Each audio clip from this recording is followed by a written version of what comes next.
అందరికి నేను ఈడ పిల్ల బచ్చాలతో ఆడుకుంటున్నా. అయితే మా వాళ్ళు అందరు ఈడ అరుగు మీద ఏం చేస్తురంటే గ్యాంగ్ కట్టిరు చూడుర్రి. ఏం చేస్తురు వీళ్ళు గ్యాంగ్ కట్టి అంటే నిన్నవన్న కలుపుగుల్ల పోయిరు కదా, పంచుకుంటురు ఇక కూర్చొని.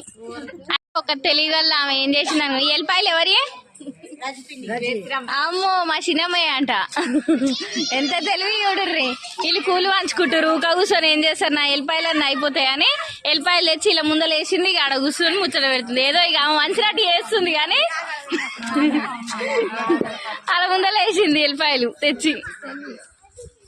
మీ సైడ్ పోయిన వాళ్ళు పంచుకోరా? కామెంట్ చేయర్రి. ఎన్నెన్ని వేలు చేసిరు ఒక్కొక్కరు.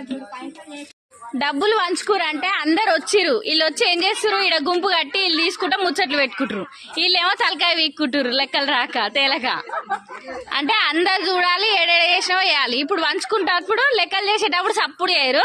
ఇక నాకు రూపాయి ఎక్కువ వచ్చింది, నాకు రూపాయి తక్కువ వచ్చింది అంటారు. ఇక ఎవరు మునగాలి? పంచరామ మునగాలి.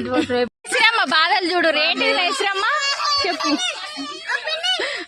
పంచేటప్పుడేమో పైసలు లెక్కలు వినరు, ముచ్చట్లు పెడతారు. పంచిన తర్వాత మళ్ళీ ఏడెంత, ఏ రోజు ఎంత పడ్డది, ఆ రోజు ఎంత పడ్డది, ఈ రోజు ఎంత పడ్డది అని మళ్ళీ అడుగుతారు. మీ దాంట్లో కూడా ఉన్నారా ఇసోటి మహానుభావులు? కామెంట్ చేయరు.